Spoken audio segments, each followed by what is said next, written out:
오늘은 일곱 단어의 비밀 20번째 시간입니다. 창세기 1장 1절에 히브리어 일곱 단어 중에서 세 번째 단어가 엘로힘인데 엘로힘 네 번째 시간입니다.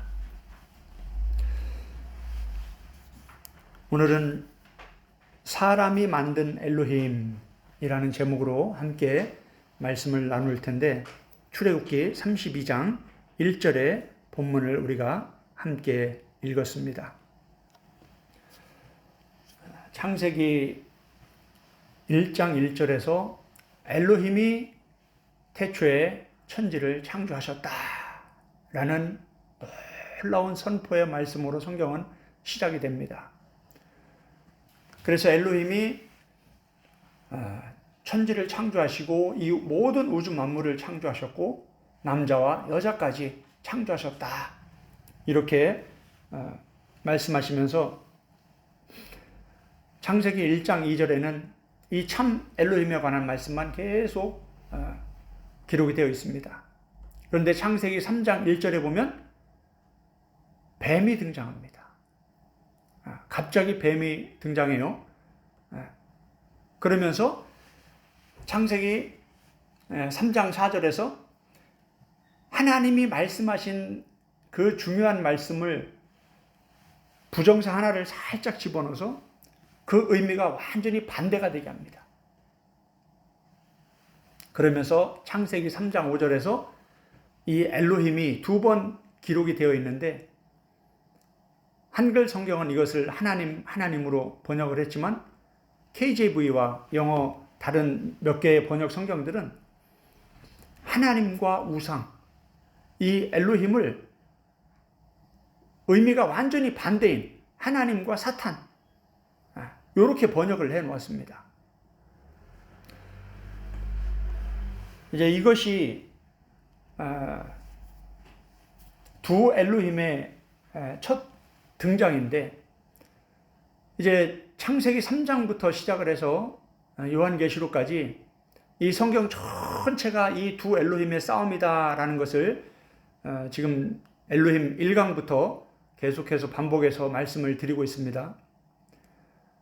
이 엘로힘의 복음이 풀어지게 되면 신약의 예수님께서 가르치신 복음, 그리고 사도들, 특히 바울과 예수님의 제자들, 그분들이 신약에서 가르친 이 복음에서 초신자들, 어린아이들이 먹는 이런 저세 말씀들은 많은 분들이 이미 말씀하고 있기 때문에 굳이 언급하지 않아도 된다고 생각을 합니다. 그런데 예수님과 사도들이 가르친 이 신약의 복음 중에서 어려운 본문들이 많습니다.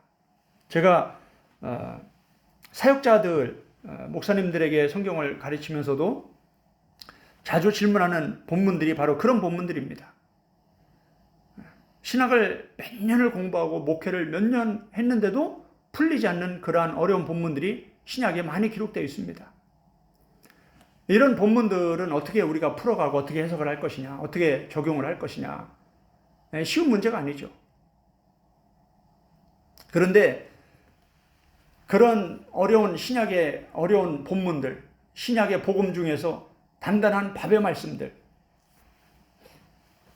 제가 일곱 단어의 비밀을 시작하면서 2강, 3강에서 저세 말씀과 밥의 말씀, 이 영적 성장의 원리에 대해서 말씀을 드렸습니다.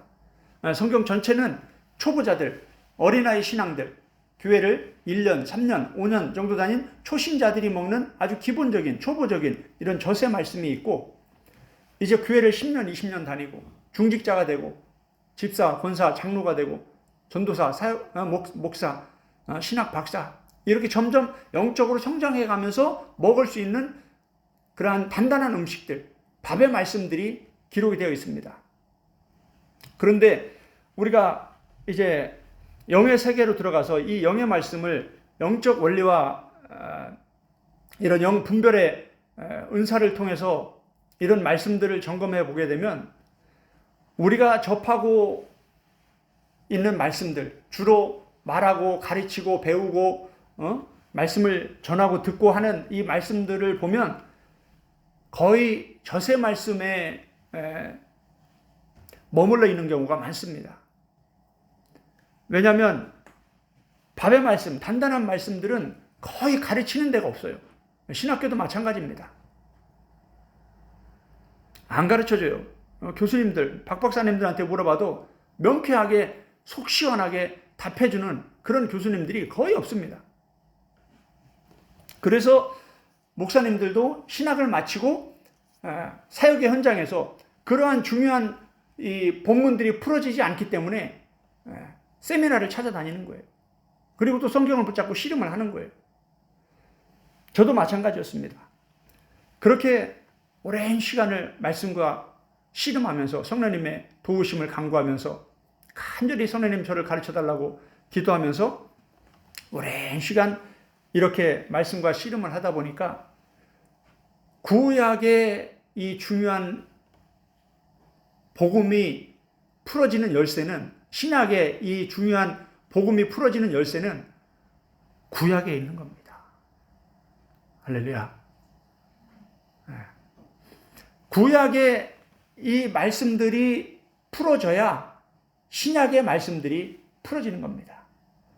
하나님이 구약을 먼저 주시고 우리에게 신약을 주셨습니다.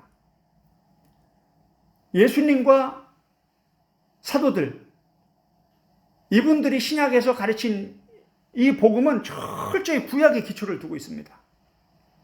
구약을 깊이 공부하지 않고 신약으로 바로 넘어가기 때문에 신약의 복음이 안 풀어지는 거예요.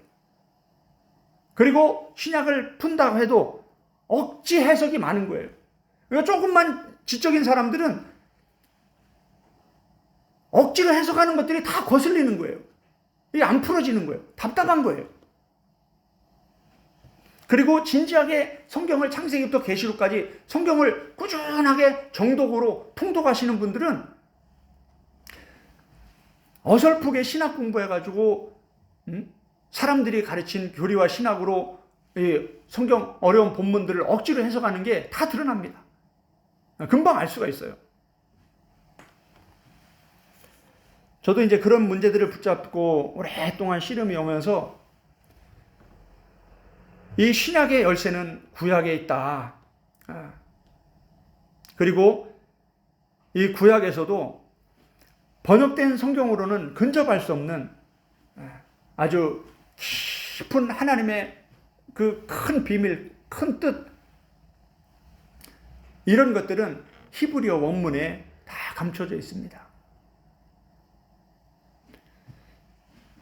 제가 7단어의 비밀 책을 쓰면서 창세기 1장 1절에 히브리어 7단어를 예수 그리스도 중심으로 풀어가고 있는데, 감사하게도 전국 여러 곳곳에서 목사님들이 전화를 주시고 책을 구입하고 계시는데 참 감사한 일입니다. 이 성경은 전체가 엘로힘이 누구냐를 소개하는 책이라고 했습니다.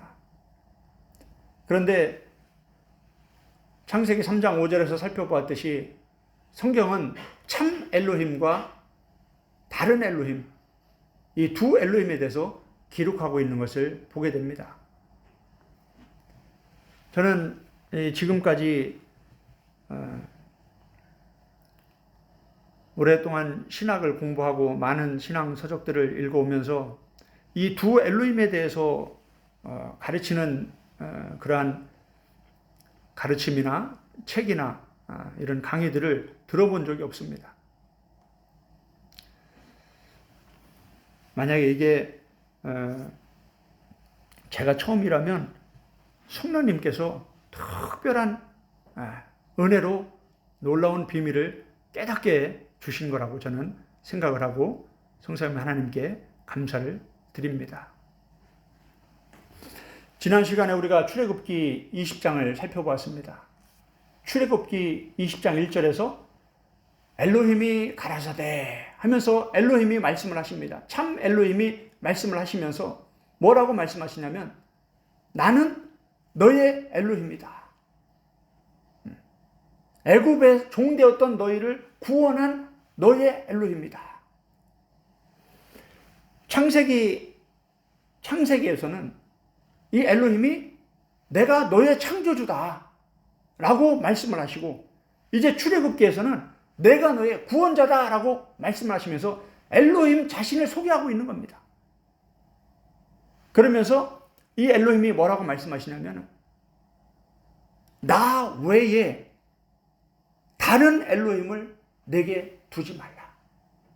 여기서 출애굽기 20장 3절에서 다른 엘로힘이 나옵니다. 요 다른 엘로힘이 오늘 읽은 이 본문에서 구체적으로 이 실체가 드러나게 됩니다. 궁금하시죠?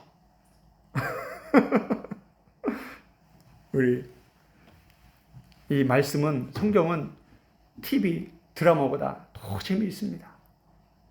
저도 이 말씀이 너무 꿀송이 같고 달고 꿀송이 같아가지고 성경을 한번 붙잡으면 10시간, 20시간씩 밤을 꼬딱꼬딱 샌 적이 수도 없이 많습니다.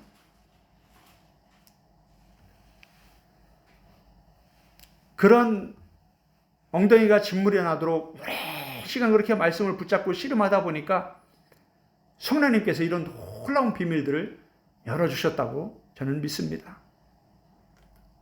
예수님은 내 말씀을 소유하기 위해서 성경을 붙잡고 씨름하는 것, 그 자체가 예수님을 사랑하는 것이다. 이렇게 명확히 말씀해 주셨습니다. 제가 영적 종합검진이라는 책에서 요한복음 14장 21절의 말씀을 헬라 원문을 가지고 이 에코와 테레오, 하나님의 말씀, 성경을 소유하기 위해서 몸부림치는 그 자체가 예수님을 사랑하는 것이다. 이 내용들을 설명을 해놓았습니다. 예수님을 사랑하는 것, 하나님을 사랑하는 것은 감정적으로 우리가 하나님 사랑해요, 예수님 사랑해요, 이런 게 아닙니다. 하나님은 말씀이시고 예수님은 말씀이십니다. 하나님을 안다는 것은 말씀을 아는 거예요. 예수님을 사랑한다는 것은 말씀을 사랑한다는 거예요.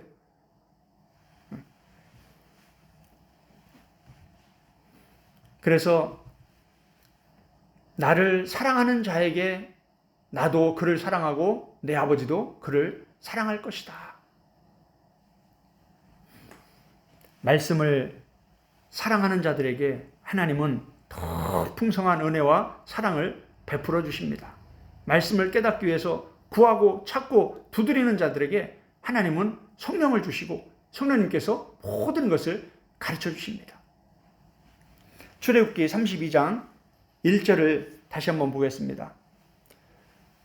백성이 모세가 산에서 내려오미 더딤을 보고 모여 백성이 아론에게 이르러 말하되 일어나라, 우리를 위하여 우리를 인도할 신을 만들라. 여기서 이 신이 바로 엘로힘입니다. 지금 출애굽기 32장에 기록된 이 엘로힘은 어떤 엘로힘입니까? 출애굽기 20장 1절, 2절, 3절에서 내가 너의 창조자다, 내가 너의 구원자다 라고 말씀하시면서 나 외에 다른 엘로힘을 내게 두지 말라, 이렇게 하나님이 말씀을 하셨는데, 지금 누가 엘로힘을 만들자라고 말하는 겁니까? 불신자들, 이방인들이 아니죠. 하나님이 구원한 하나님의 백성들, 하나님이 선택한 하나님의 선민들, 하나님이 모세를 통해서 그 엄청난 기적들을 통해서 그 놀라운 아주 특별한 은혜를 부어주셔서 구원하신 그 소수의 선민들, 그 이스라엘 백성들이 지금 자기들을 위해서 자기들이 원하는 신을 만들겠다라는 거예요. 이게 바로 엘로힘이라는 겁니다.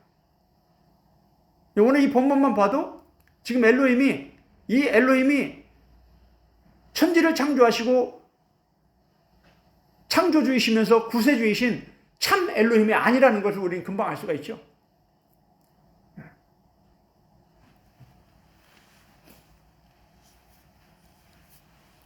출애굽기 24장 3절에 보면 하나님이 모세를 통해서 이스라엘 백성들에게 여러 가지 말씀들을 가르칩니다. 출애굽기 엑소더스 챕터 24 verse 3 모세가 와서 여호와의 모든 말씀과 그의 모든 율례를 백성에게 전하매 그들이 한 소리로 응답하여 이르되 여호와께서 말씀하신 모든 것을 우리가 준행하리이다. 지금 이스라엘 백성들은 하나님의 선택받은, 구원받은 애굽의 종살이에서 출애굽을 한 이스라엘 백성들입니다. 구원받은 하나님의 선민들입니다. 그리고 이렇게 하나님의 말씀대로 우리가 살겠습니다. 하나님 우리를 창조해 주시고 우리를 구원해 주셔서 너무나 감사합니다. 그 많은 사람 중에 특별히 저희들을 선택하시고 하나님의 백성, 하나님의 자녀 삼아 주셔서 너무나 감사합니다. 이제 저희가 하나님의 말씀대로 살겠습니다. 하나님의 말씀에 순종하겠습니다. 이렇게 신앙 고백까지 드린 자들이라는 것을 우리가 보게 됩니다. 7절에 보니까 언약서를 가져다가 백성에게 낭독하여 듣게 하니 그들이 이르되 여호와의 모든 말씀을 우리가 준행하리이다.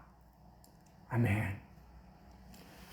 하나님은 이스라엘 백성들을 구원하신 이후에 너희가 어떻게 살아야 하는지를 가르쳐 주셨습니다.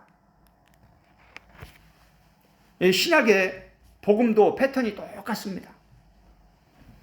이런 구약의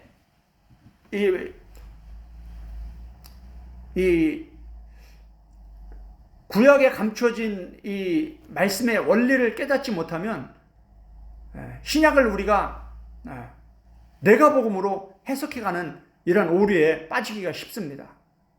구약의 패턴이 신약의 패턴하고 똑같이 흘러갑니다.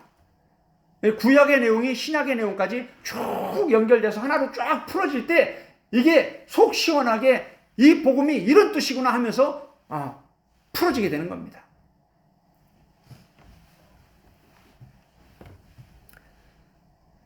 그런데 출애굽기 32장 1절에 오면 이렇게 놀라운 구원의 은혜를 받은 이스라엘 백성들, 여러분이 살면서 이스라엘 백성들이 경험했던 그러한 10가지 재앙을 여러분이 직접 체험을 했다면 여러분 어떻겠습니까?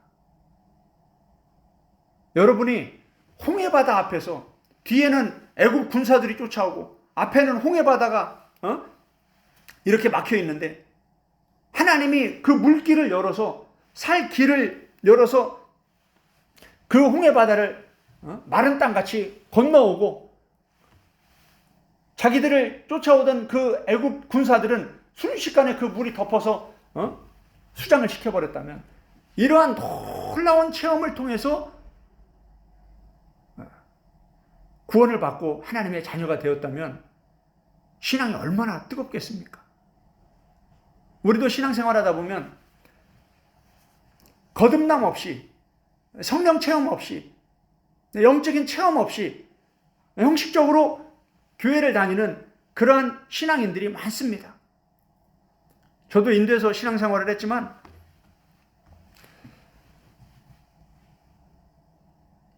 아버지 어머니가 그리스도인이 되면 그 자식들, 그 자식의 자식들, 사촌, 팔촌, 그 친척들까지 다 그리스도인이 됩니다. 그런데 종교가 뭐냐고 그러면 그리스도인이라고 말하지만 교회를 다닌다고 이렇게 말하지만 모이면 할렐루야 프레이즈 더 로드 하면서 기도하고 예배드리는 것이 습관이 되었지만 그 안에는 거듭나지 못한 사람이 많습니다. 저도 선교 초기에는 그런 것들이 분별이 안 돼서 참 힘든 시간을 보내야 했습니다.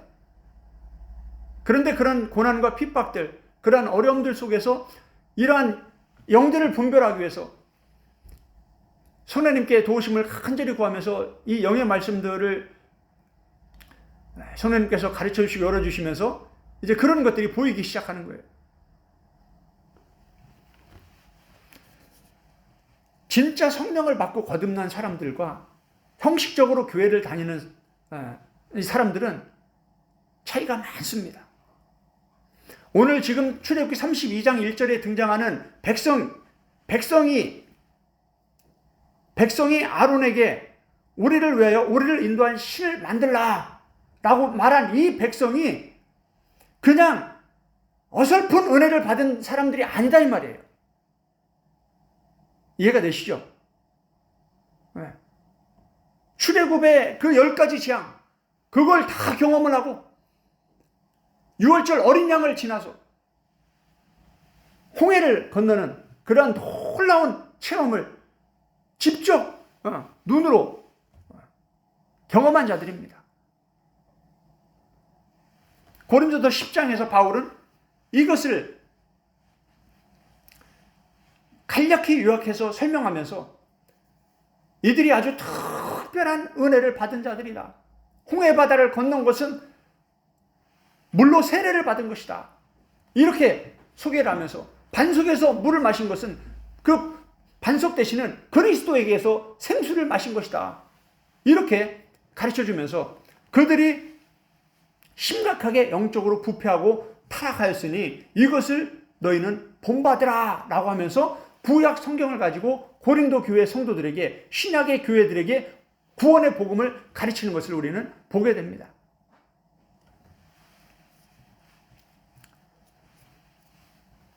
출애굽기 32장에서 백성이 우리가 원하는 엘로힘을 만들자, 이런 충격적인 말을 하고 또 그 말을 듣고 행동으로 옮겨서 실제로 금송아지 엘로힘을 만들어 버립니다.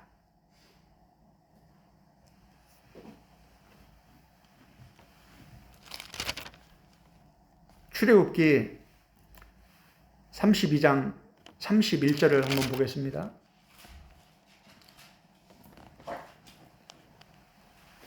모세가 여호와께로 다시 나아가 여짜오되 슬프도소이다. 이 백성이 자기들을 위하여 금신을 만들어 싸우니. 금으로 금송아지 엘로힘을 만들어 버렸다 이 말이에요. 금신, 엘로힘. 그것이 이 금신을 만들어 싸우니 큰 죄를 범하였나이다. 하나님 앞에 우리는 모두가 죄인입니다. 예수 그리스도의 십자가의 사랑, 십자가의 보혈, 십자가의 은혜가 아니고는 죄 용서받을 자는 사람은 한 명도 없습니다.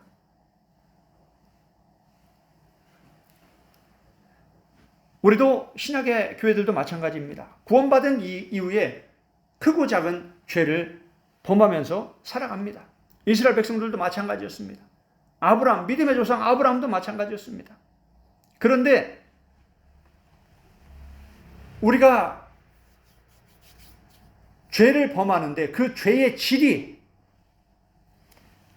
하나님께서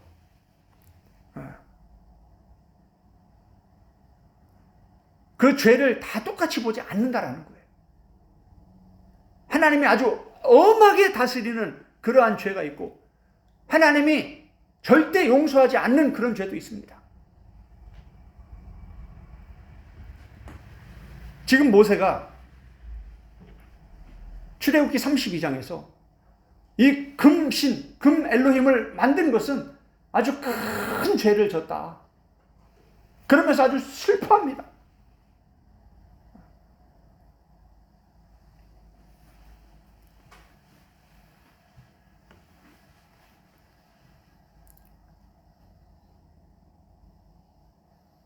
이 구약의 이런 말씀들이 이게 이제 풀어지게 되면 아까 말씀드렸던 고린도서 10장에 바울이 전한 그 중요한 구원의 복음, 로마서 11장, 마태복음 7장, 요한복음 15장, 야고보서, 우리가 힘들어하는 야고보서, 유다서, 이런 중요한 복음들이 마지막에 요한계시록까지, 이런 복음들이 이제 쭉 연결돼서 풀어지게 됩니다. 요한계시록 21장에 보면 우상 숭배자들은 유황 불못에 들어간다라고 기록하고 있습니다. 우상 숭배는 그냥 작은 죄가 아닙니다. 정말 큰 죄이고,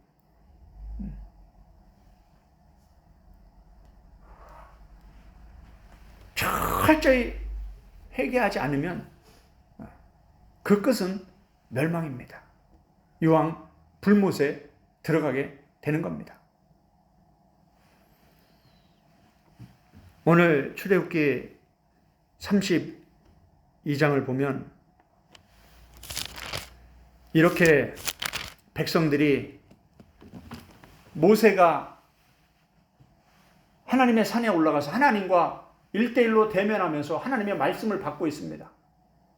그런데 그 시내산 밑에서 이 백성들이 아론에게 우리를 위해서 우리가 원하는 엘로힘을 만들자, 이렇게 얘기합니다. 그러면서 모세가 왜 이렇게 안 내려오는지 우리가 알지 못한다, 이렇게 얘기합니다.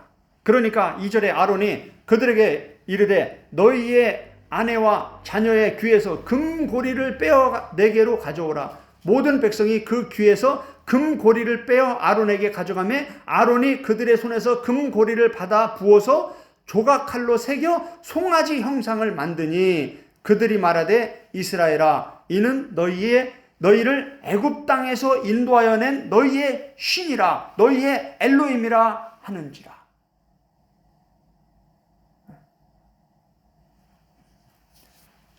출애굽기 1장 20장 1절 2절 3절에서 하나님이 뭐라고 그랬어요? 내가 너희를 애굽 땅에서 구원한 너희의 하나님이다. 나 외에 다른 엘로힘은 내게 두지 말라. 이 첫 번째 계명이에요. 첫 번째, 구원하신 이후에 첫 번째 계명. 10계명 중에서도 제일 먼저 하나님이 강조하신 것이 나 외에 다른 엘로힘을, 나만 너의 엘로힘이다. 내가 너를 애굽에서 구원한 자다. 내가 너를 창조한 너의 창조주다. 라고 말씀하시면서 나 외에 다른 엘로힘을 만들면 안 된다. 내게 두지 말라. 이렇게 말씀하셨는데 지금 어떻습니까? 모세를 제외한 나머지 모든 백성이 하나가 돼서 아론을 리더로 세워가지고 지금 금송아지 형상을 만들어서 이게 엘로힘이다라고 하면서 이 금송아지가 너희를 애굽 땅에서 인도하여 낸 너희의 엘로힘이다, 이렇게 말하는 겁니다. 참 충격이죠.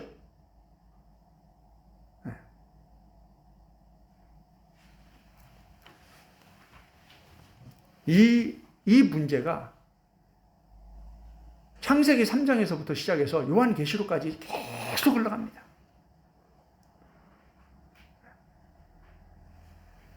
바울이 뭐라고 디모데에게 가르쳤습니까? 이 성경은, 이 구약은 너희로 하여금 예수 그리스도 안에 있는 믿음으로 말미암아 구원에 이르는 지혜가 있게 한다. 할렐루야. 하나님이 구약을 기록한 목적이 단순히 이스라엘 역사를 기록하기 위해서, 단순히 우리에게 교훈을 주기 위해서 기록한 것이 전부가 아닙니다. 하나님이 모세를 통해서 창세기, 출애굽기, 레위기, 민수기, 신명기, 모세 오경, 토라를 기록하신 목적은 아담이 이 거짓 엘로힘, 이 뱀에게 미혹된 이후에, 타락한 이후에 그 부패하고 타락한 인류를 구원하기 위해서, 구원의 메시지를 주기 위해서 이 모세오경을 기록한 것입니다. 그러니까 하나님은 처음부터 창세기부를 기록하면서부터 무엇을 의도하고 성경을 기록한 거예요? 영혼의 구원을 위해서, 인류의 구원을 위해서, 부패하고 타락한 이 사람들을, 아담의 자손들을 구원하기 위해서 이 성경을 기록하기 시작했다라는 거예요. 이게 성경을 보는 관점의 시작이에요. 창세기를 이 관점을 가지고 보기 시작해야 돼요. 어떻게 하나님이 예수 그리스도를 통해서 이 부패하고 타락한 인류를 구원해 가시는가? 그런데 그 하나님의 그 열심, 그 하나님의 열정, 우리가 고린도서 11장만 봐도 두 엘로힘이 명확히 등장을 합니다. 고린도서 11장 한번 보겠습니다. 고린도서 11장에 보면 바울이 너무나 중요한 복음을 가르쳐주고 있습니다. 고린도서 11장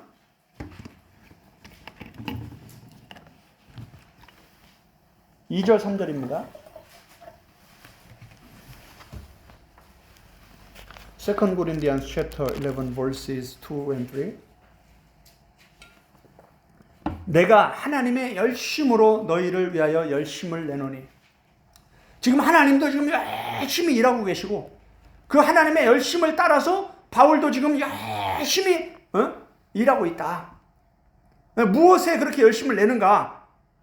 바울이 이제 소개합니다. 내가 너희를 정결한 처녀로 한 남편인 그리스도께 드리려고 중매함이니라.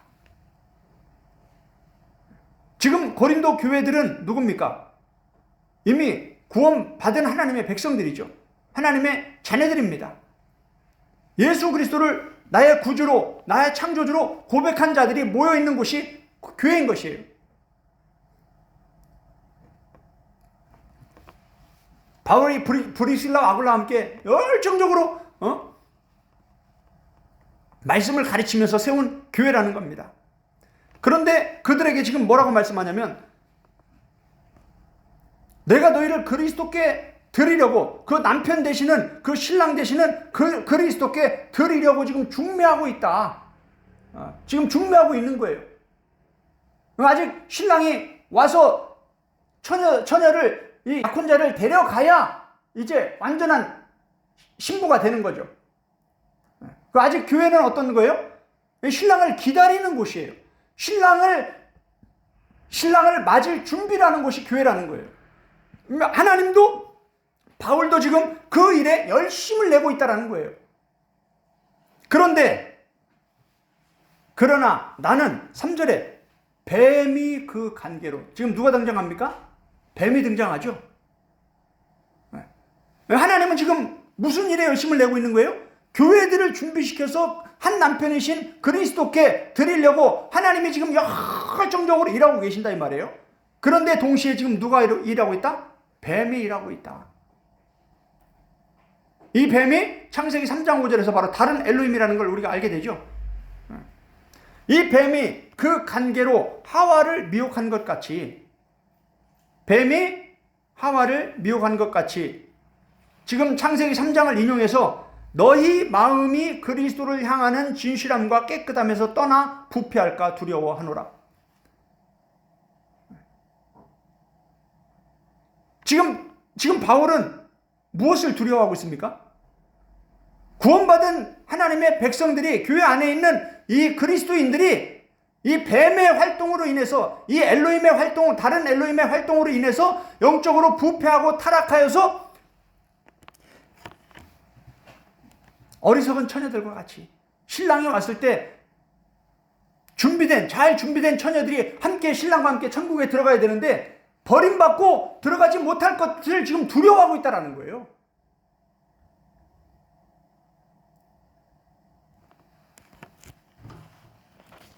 성령님께서 말씀들을 깨닫게 해주시기를 기도합니다. 출애굽기 이제 32장 다시 돌아옵니다. 출애굽기 32장에 돌아오면 참 어처구니가 없죠. 아론도 어떻게 이런 말을 할 수 있을까? 금송아지 엘로힘을 만들어 놓고 이것이 너희를 애굽에서 구원한 너희의 엘로힘이다, 이렇게 말하고 있는 거예요.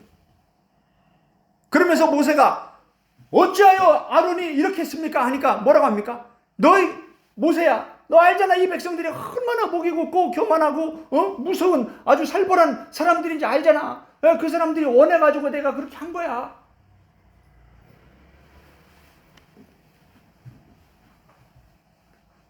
타협이 할 게 있고 목숨을 내놓아도 타협을 하면 안 되는 것이 있는 겁니다. 금송아지 우상을 만드는 일을 그 사람들이 무서워. 바로가 사울 왕이 하나님께 버림받은 이유가 뭐예요?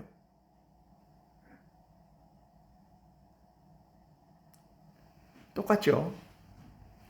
여기 보면 이제 5절에 보니까 아론이 보고 그 앞에 제단을 쌓고 이에 아론이 공포하여 이르되 내일은 여호와의 절일이니라 하니 이튿날에 그들이 일찍이 일어나 번제를 드리며 화목제를 드리고 백성이 앉아서 먹고 마시며 일어나서 뛰놀더라. 지금 백성들이요 금송아지를 만들었고 이게 우리를 애굽에서 구원한 엘로힘이야 하면서 번제를 드리고 화목제를 드리면서 지금 아주 뛰놀고 있는 거예요.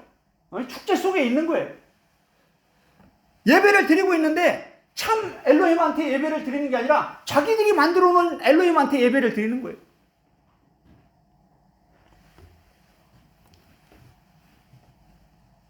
이제 우리도 이제 영의 세계로 들어가면 참 두렵고 떨리는 일인데 우리에게도 이런 모습이 있을 수 있다라는 거예요. 7절을 보겠습니다. 중요한 말씀이 이제 여호와께서 이제 말씀하십니다. 여호와께서 모세에게 이르시되 너는 내려가라. 네가 애굽 땅에서 인도하여 낸 내 백성이 부패하였도다. 하나님 뭐라고 말씀하십니까? 이 백성이 뭐하였다? 부패하였다. 이 부패하다는 단어가 샤하트입니다. 이 샤하트는 아까 우리가 고린도서 11장 3절에서 그리스도를 향하는 그 신실함과 깨끗함에서 떠나 부패할까 두려워하노라 라고 바울이 얘기했죠. 그 단어가 똑같은 단어예요. 그 70인역에서 그 단어가 이 지금 출애굽기 32장에 7절에 기록된 이 부패하였도다가 똑같은 단어가 기록되어 있어요.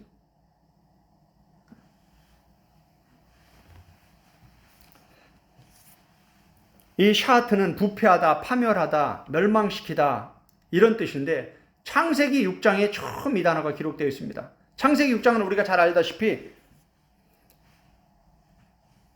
하나님이 창조한 이 세상이 악으로 가득한 그 상태가 창세기 6장입니다.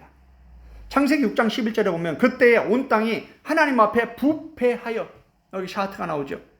포악함이 땅에 가득한지라 12절에 하나님이 보신즉 땅이 부패하였으니 이는 땅에서 모든 혈육 있는 자의 행위가 부패함이었더라. 지금 창세기 6장에서 이 샤하트 부패하였다가 계속 나오면서 결국 어떻게 됐습니까? 하나님이 홍수로 다 쓸어버리셨죠. 하나님 다 심판하셨죠.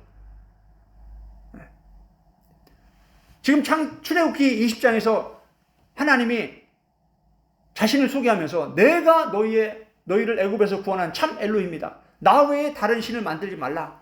첫 번째 계명으로 그 말씀을 하셨습니다. 그런데 32장에 오니까 곧바로 지금 이스라엘 백성들이 다른 엘로힘을 만들어버리죠. 그러니까 하나님 뭐라고 말씀하셔요? 이들이 부패했다. 그래서 창세기 6장 13절에 보면 하나님이 노아에게 이르시되 모든 혈육 있는 자의 포악함이 땅에 가득함으로 그 끝날에 내가 내 앞에 이르렀으니 내가 그들을 땅과 함께 멸하리라. 요 멸하리라가 부패하였다고 똑같은 단어예요. 그러니까 부패하였기 때문에 하나님 멸하시는 거예요. 이게 같은 단어예요. 부패하다, 멸망하다. 이게 같은 단어예요.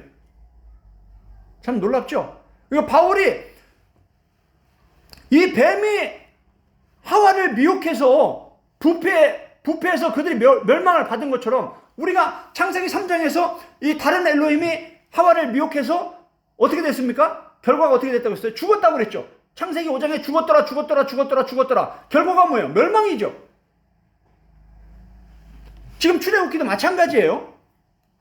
지금 출애굽기가 뭐 다른 얘기 하는 게 아니에요. 그냥 이스라엘 역사를 얘기하는 게 아니에요. 구원의 복음을 지금 가르치고 있는 거예요. 창세기 6장 17절도 내가 홍수를 땅에 일으켜 무릇 생명의 기운이 있는 모든 육체를 천하에서 멸절하리니, 요 멸절하리니가 요게 샤트입니다. 지금 하나님이 창조한 이 세상이 온통 부패했기 때문에 하나님이 멸하겠다 이렇게 말씀하고 계시는 거예요. 그리고 그 말씀 그대로 되었죠.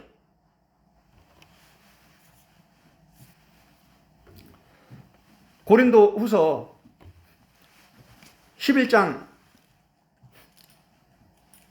2절에서 3절을 우리가 보았는데, 너희 마음이 그리스도를 향하는 진실함과 깨끗함에서 떠나 부패할까 두려워하노라.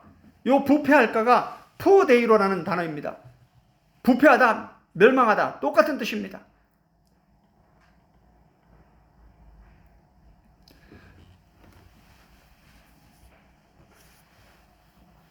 이 단어가 고린도서 3장 17절에 이렇게 기록되어 있습니다. 누구든지 하나님의 성전을 더럽히면 하나님이 그 사람을 멸하시리라.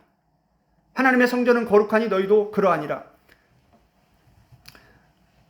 15장 35절에도 속지 말라. 악한 동무들은 선한 행실을 더럽히나니, 요 더럽힌다, 요게 바로 부패하다는 겁니다. 고린도서 11장 3절 우리가 읽은 겁니다. 베드로후서 2장 12절도 그러나 이 사람들은 본래 잡혀 죽기 위하여 난 이성 없는 짐승 같아서 그 알지 못하는 것을 비방하고 그들의 멸망 가운데서 멸망을 당하여, 요 멸망을 당한다, 요게 바로 포데이로입니다. 유다서 1장 10절도 마찬가지입니다. 이 사람들은 무엇이든지 그 알지 못하는 것을 비방하는도다. 또 그들은 이성 없는 짐승같이 본능으로 아는 그것으로 멸망하느니라. 그리고 요한계시록 19장 2절에 보면 그의 심판은 참되고 의로운지라 음행으로 땅을 더럽게 한 자, 요 더럽게 하다, 요게 바로 부패하게 하는 거예요. 음행으로 땅을 더럽게 한 큰 음녀를 심판하사. 음녀는 바로 엘로힘이죠. 다른 엘로힘이죠. 요 다른 엘로힘이 하는 게 뭡니까? 땅을 더럽히는 거예요. 이 땅을 더럽힌다는 건 뭡니까? 바로 인간들, 교회들을 더럽힌다는 겁니다.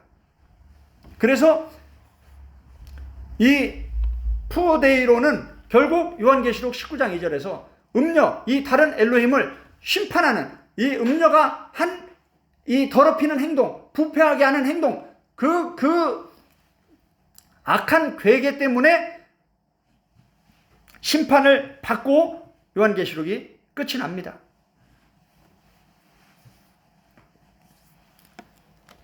출애굽기 32장에 보면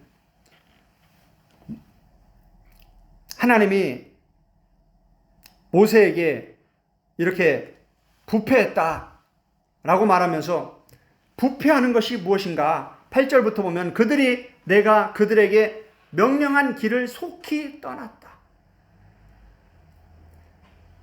그들이 내가 그들에게 명령한 길을 속히 떠나. 그 다음에 뭐예요? 자기를 위하여 송아지를 부어 만들었고, 하나님이 명령한 길을 떠나는 것이 바로 부패하는 겁니다. 그리고 뭐예요? 자기를 위하여 송아지를 만드는 거예요. 자기를 위하여 다른 엘로힘을 만드는 거예요.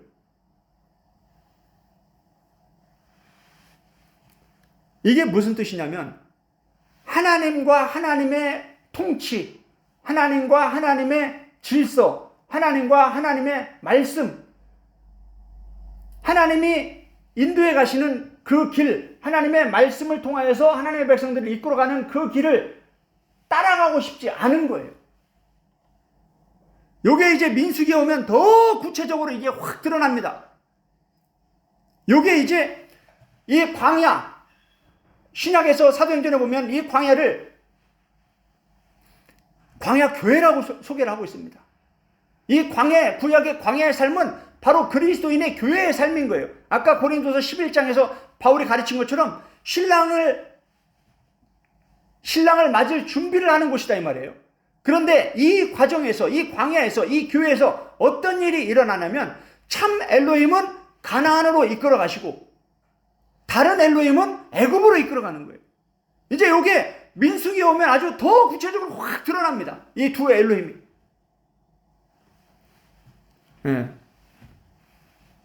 조만간 그 말씀들이 함께 말씀들을 나누게 될 것입니다. 하나님이 길을 말씀하십니다. 내가 그들에게 명령한 길을 그들이 속히 떠났다. 마태복음 7장의 결론에 보면 예수님이 산상수훈의 결론에서 두 길을 말씀하십니다. 이 한 길은 넓은 길이고 한 길은 좁은 길입니다.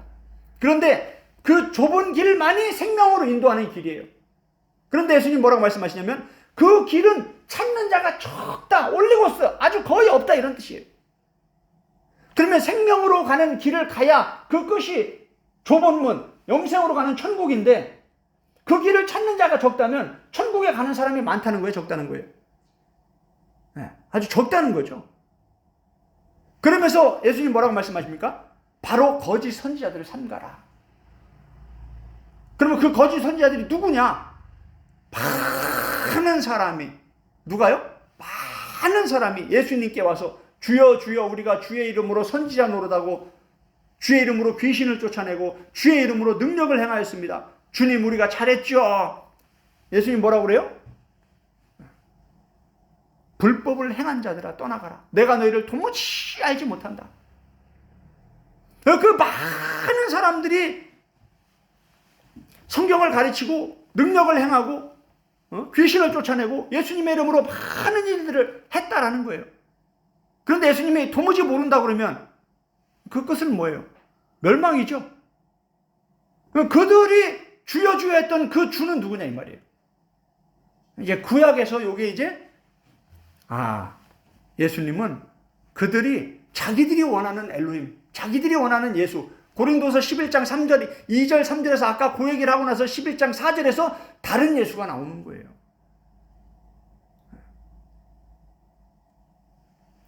그러면서 고린도서 11장을 읽어보면요, 바울이 그 예수님의 복음을 위해서, 그 예수님의 몸된 교회를 위해서, 그 예수님이 명령하신 세계 선교를 위해서 바울이 얼마나 엄청난 고난과 핍박을 받으면서 죽을 고비를 수없이 넘겼는지 그 참 사역자의 그 헌신된 삶을 소개합니다. 자신의 사역을, 자신의 삶을 간증합니다.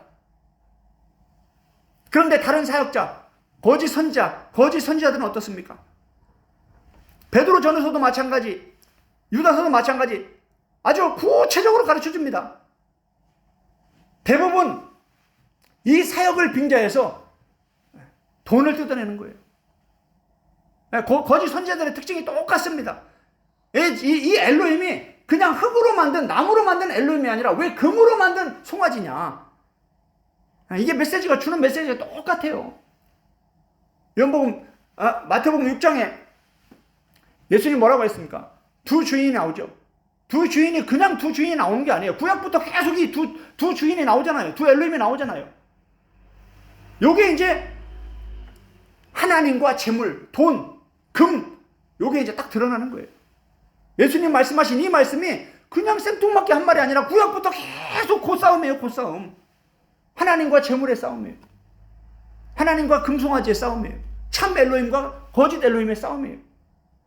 하나님은 가나안으로 이끌어 가시는데 백성들이 가나안으로 가기 싫은 거예요. 하나님 말씀 따라가기 싫은 거예요. 그러니까 뭘 만들어요? 우리가 원하는 엘로힘을 만들어서 우리 다시 애굽으로 가자. 아이고 예수 믿기 전에 세상 즐기면서 살던 그 삶이 더 좋았네 하면서 뭐예요? 다시 애굽으로 가는 거예요. 이게 어디서 일어난다? 광야에서. 구원받은 이스라엘 백성들이 광야에서, 구원받은 교회들이, 성도들이, 그리스도인들이 교회 생활하면서 일어나는 일이다 이 말이에요. 구약과 신약이 지금 다른 얘기를 하는 게 아니라 똑같은 얘기를 하고 있는 거예요. 그런데 이런 복음이 구약과 신약이 하나로 연결돼서 이렇게 풀어지지 않으니까 뭐예요? 신약의 그 중요한 복음들을 엉뚱하게 해석을 하는 겁니다. 성경을 진지하게 한 번이라도 읽어본 사람은 한 번 구원은 영원한 구원이다. 이런 말을 할 수가 없습니다. 수없이 구원받은 이 하나님의 백성들이 구약과 신약에서 멸망을 받고 버림을 받고 믿음에서 떠나고 이런 말씀들이 수없이 기록이 되어 있는데 불신자가 전도하듯이 초신자 가르치듯이 계속 그 저세 말씀, 물론 불신자들, 초신자들에게 구원의 확신을 주고 믿음을 견고히 하기 위해서 한번 구원은 영원한 구원입니다. 이런 뉘앙스로 기록된 성경 구절들도 있지만 이 성경은 항상 양면을 다 봐야 된다는 거예요. 바울이 누구보다 신앙심이 깊고 누구보다 열정적으로 목회와 선교에 헌신했던 그 바울이 왜 그렇게 영적 부패와 타락에 대해서 두려워했습니까?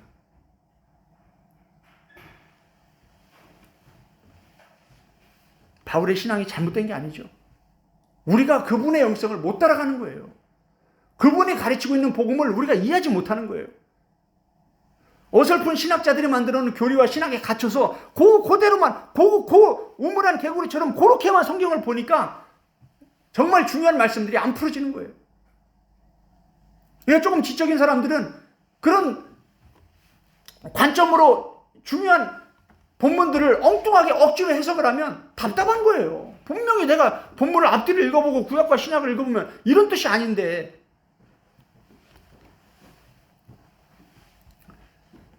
저와 같은 고민을 하신 분들은 이제 이런 말씀들을 들으면 정말 사막의 오아시스와 같이 속이 시원하게 뚫어지는 그러한 은혜를 경험하게 될 줄 믿습니다. 저도 이런 말씀들을 성령님께서 가르쳐 주시면서 구약과 신약을 연결해서 이렇게 예수 그리스도의 구원의 복음으로 풀어주실 때 속에서 막 폭죽이 터지는 것 같았어요. 그동안 오랫동안 그렇게 많은 목사님들, 교수님들, 박사님들 쫓아다니면서 성경을 배우고 싶어가지고 그렇게 물어봐도 속 시원하게 대답해주는 사람이 없었는데 성령님께서 이렇게 구약과 신약을 연결하면서 구체적으로 이렇게 풀어주시니까 얼마나 기쁨이 넘치고 성경에서 손을 뗄 수 없을 만큼 그래도 놀라운 은혜의 시간들을 많이 갖게 해주셨습니다. 결론을 내리도록 하겠습니다. 하나님은 이스라엘 백성들이 하나님의 길을 떠났고 자기들이 원하는 신앙생활을 하기 위해서 자기들이 원하는 엘로힘을 만들어버렸다. 이것이 영적 부패다라고 말씀해주고 있습니다. 참 놀랍게도 그것을 송아지 형상, 금신 이렇게 말하면서 그것이 바로 엘로힘이다. 이렇게 그것이 사람들이 만든 엘로힘이다 라고 명확하게 가르쳐주고 있습니다.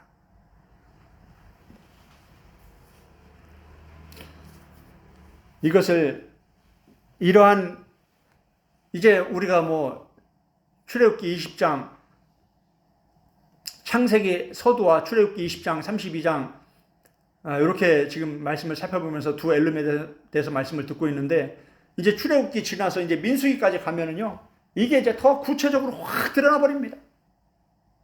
아주 성경에 명확하게 참 엘로힘과 다른 엘로힘, 이 두 엘로힘이 하나님의 구원받은 백성들, 이 신의 산에 있는 이스라엘 백성들, 그들을 완전히 두 길로 딱 나눠서 천국과 지옥으로 이끌어가는 게 명확히 다 드러나 버립니다.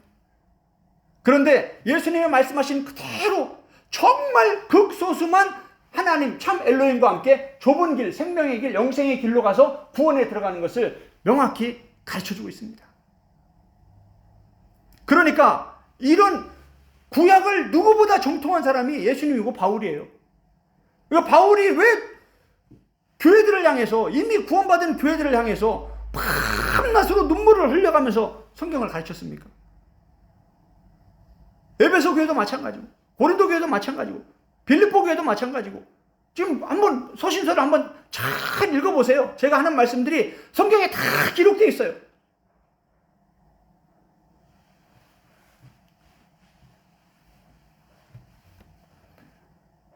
바울이 눈물을 흘려가면서 그렇게 밤낮으로 성경을 가르치려고 몸부림친 이유는 교회 안에 있는 그리스도인들의 온전한 구원을 위해서 그렇게 한 거예요. 할렐루야. 제일 중요한 게 영혼 구원이잖아요. 그런데 우리는 이 구원에 대해서 너무 쉽게 교리와 신학을 만들어버렸어요. 예수 믿으면 천국. 이 믿음에 대해서도 제가 할 말이 참 많습니다.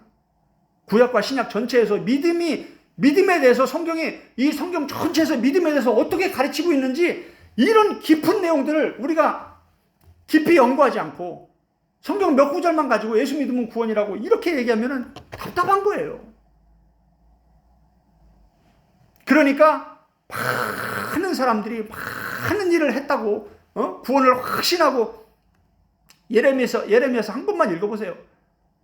참 선지자와 거짓 선지자, 좁은 길과 멸망의 넓은 영생으로 가는 좁은 길과 멸망으로 가는 넓은 길, 소수와 다수 다 똑같습니다. 똑같아요.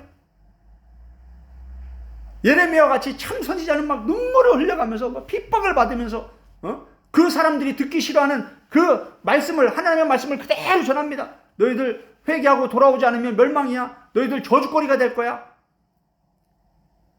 백성들이 듣기 좋아합니까? 듣기 싫어합니까? 듣기 싫어하죠. 저놈 때려 죽이자 이렇게 나오는 거예요. 예수님이 구약 성경을 줄줄줄 외우던 유대인들에게 뱀들아 독사의 자식들아 너희가 어떻게 지옥 판결을 면하겠느냐. 그러니까 어때요? 그 사람들이 예수님을 십자가 못 박혀 죽인 거예요.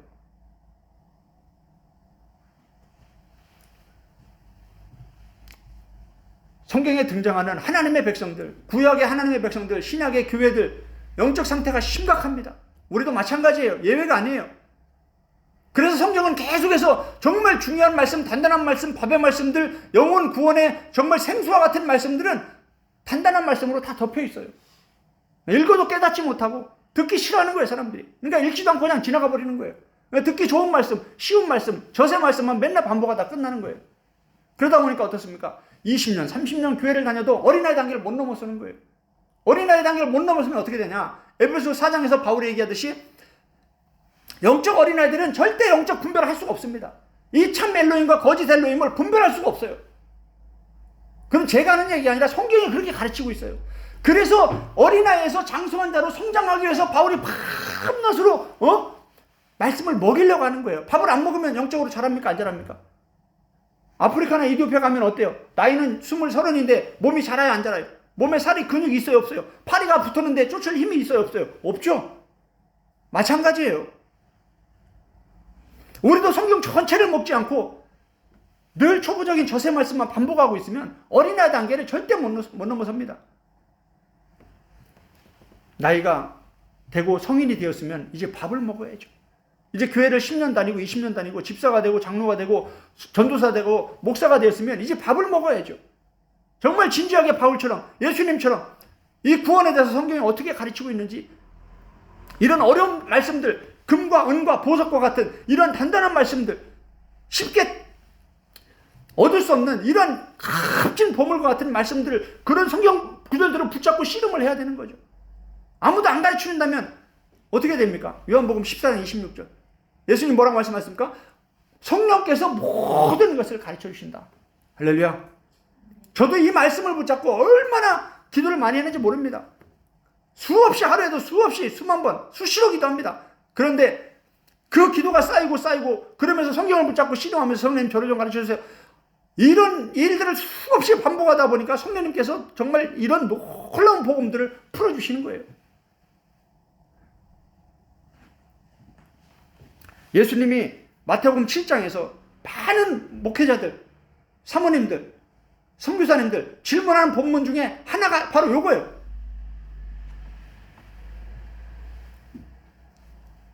이 많은 사람들이 왜 예수님께 버림을 받았냐? 마태복음 7장도 똑같습니다. 13절, 14절에서 두 길을 말씀하십니다. 15절, 20절에서 이 거짓 선지자와 참 선지자 요 두 사역자를 얘기합니다. 그리고 나서 21절, 23절에서 참 예수님과 다른 예수를 예수님이 말씀하십니다. 그리고 나서 24절, 27절에서 두 사람을 얘기합니다. 지혜로운 자와 어리석은 자, 그리고 천국과 지옥. 그리고 끝나는 거예요. 산상수훈이. 누가 천국에 가고 누가 지옥에 갑니까? 그 두 길을 가는 그 길에서 두 선지자가 있는 거예요. 참 선지자는 진짜 구원의 복음을 전하고, 많은 거짓 선지자들은 사람들을 꼬드겨서 뭐예요? 사람들이 듣기 좋아하는 말만 하는 거예요. 그러니까 결국은 멸망으로 가는 거예요. 그래서 예수님이 그걸 분별하는 거예요. 심판 때 네가 진짜 예수를 섬겼냐, 아니면 네가 원하는 엘로힘을 예수를 섬긴 거냐. 그래서 주여 주여 우리가 주의 이름으로 많은 일을 했습니다. 예수님 뭐라고요? 난 널 도무지 모른다. 예수님을 아는 게 영생입니다. 할렐루야. 요한복음 10장 3절에서 참 하나님과 참 엘로힘과 그가 보내신 자 예수 그리스도를 아는 것이 영생이라. 이런 말씀이 예수님이 그냥 한 게 아니에요. 이런 구약의 말씀들이 이제 풀어지고 나면 신약에서 예수님이 말씀하신 그 한마디 한마디가요, 다 구약을 꿰고 말씀하시는 거라는 게 이게 열리기 시작하면요, 말씀의 감동이 2배, 3배, 10배로 이게 아주 강력한 능력으로, 지혜로 이렇게 막 옵니다. 살아있는 막 빛의 말씀으로, 생명의 말씀으로, 영의 말씀으로 이렇게 오는 거예요. 지식으로, 이론으로, 문자로 오는 게 아니라. 예수님이 내 말이 곧 생명이요 영이다 라고 말씀하셨습니다. 산상수훈의 결론에 이 중요한 복음들, 예수님의 말씀, 사도 바울이 가르친 최고의 목회자, 최고의 선교사로 손꼽히는 그 바울이 가르친 이런 중요한 복음들이 이 구약이 풀어져야 이게 같이 풀어지는 거예요. 이 시간에 함께 기도하는 시간 갖기를 원합니다.